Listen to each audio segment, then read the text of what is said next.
Today we're using the oldest cooking method that ever existed to try and save a cheap, and I mean cheap, steak. So get comfortable because I'm about to tell you everything you need to know about CONFIT.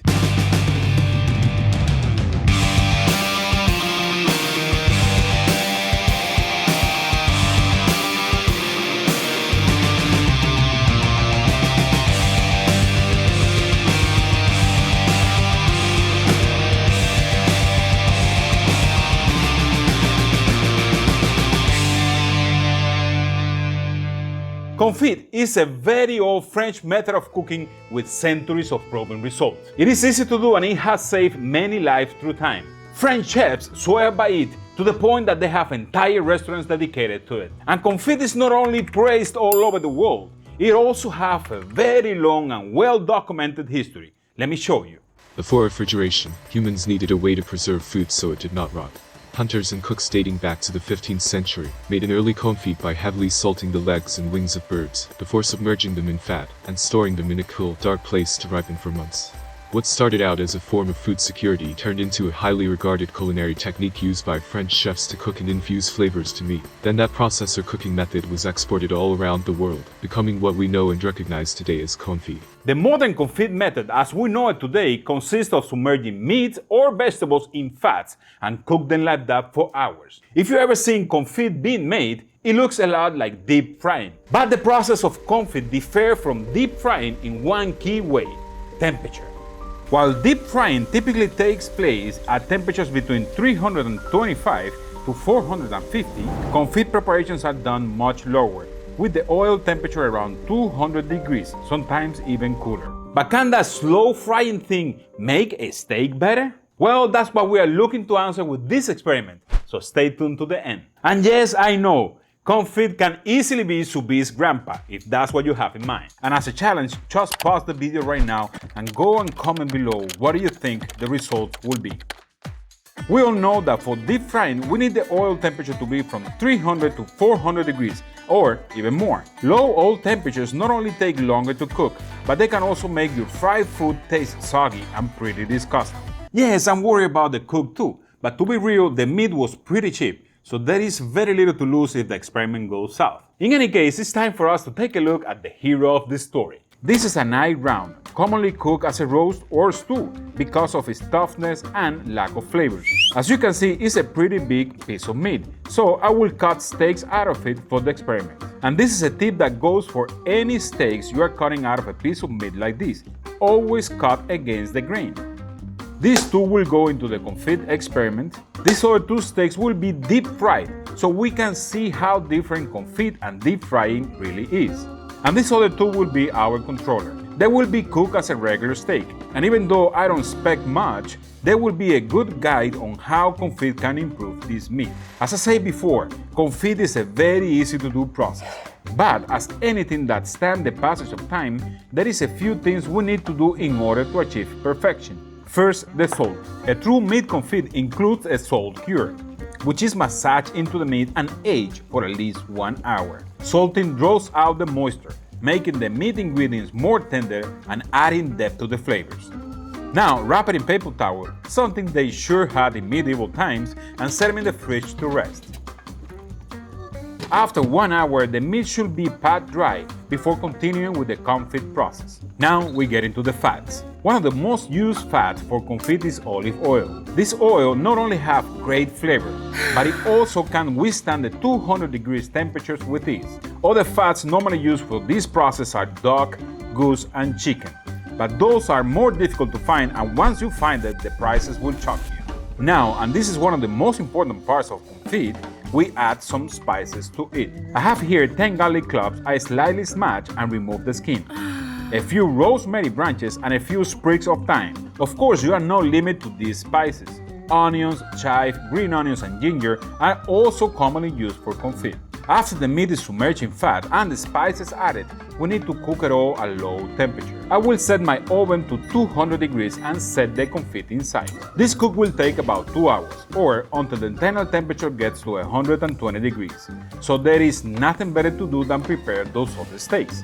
Unfortunately, the meat thermometer cannot be used for deep frying or CONFIT, as submerging them in the oils will damage the proof and void your warranty. So we will have to go with the second best option, probing the meat with my instant pen thermometer.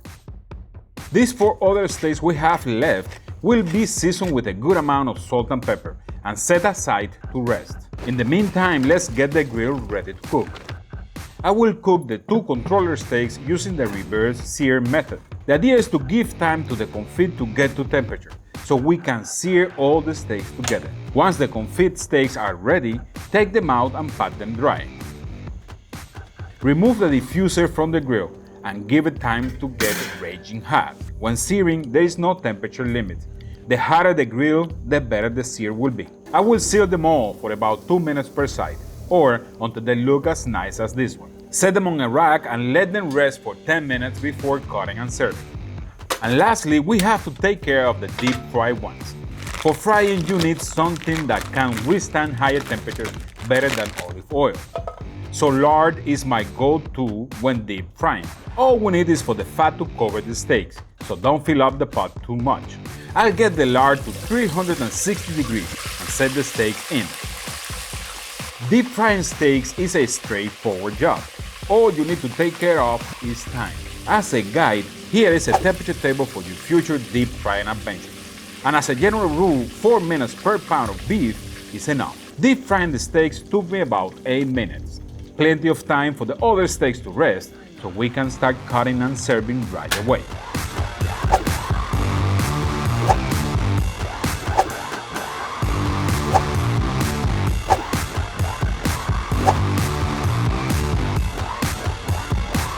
Alright, Miss Ninja, here we have the experiment. This took forever. Forever. It's a long freaking cook, guys. But somebody have to do it, man. Somebody have to come out and tell you which of these steaks is the best. And Miss Ninja is here to do that. Me? Alright, Miss Ninja. Why am I being responsible for that? Let's give it a try, okay? You guys. We're gonna go with the first one. The first one here being A, B, and C, okay? So let's go with the first one. Number A. I want a little bit of lemon on mine. It changed the flavor. Yeah, but I don't expect a lot. Are you guys there? Let's go. Let's go. It's pretty tough. A little bit flavorless too. It's a little bit flavorless. It's pretty tough. It doesn't bring a lot to the table. It's not bad, but it could be a way better steak. All right, let's go for number B, Miss Ninja. We have it right here with us. What kind of animals are this? Number B. What? Compared to the first one, it's better? Better. It's more tender than the first one. It's crunchy outside. This is something you can eat. It's not a big deal. I mean, it's not great, but it's something you can eat. Coming over, guys, so you can eat it. All right, we have number C here, Miss Ninja. All right, Miss Ninja, let's go for number C and see what's up. Way tender than the other two. Way more tender than the other two. What else? A little bit more flavorful. More flavorful. So what's up with this? What is this? We're cooking the worst steaks ever. Yes, These are the worst steaks in the cow, guys. But I will tell you this. What? Number C is the best of all of them. Yes, it is. This is what we did. This is the controller. We just grilled this one as we normally do. Okay, this one is deep fried. Oh, okay. And this one is confit. Number C is confit. And number 3... That's a new number. That's a new number. Number C is the confit one, and number C is way better than the rest there, guys. Yes, it does make a difference. I mean, it's not the greatest steak ever. It's not something that you would go out and pay for it, but definitely made it better.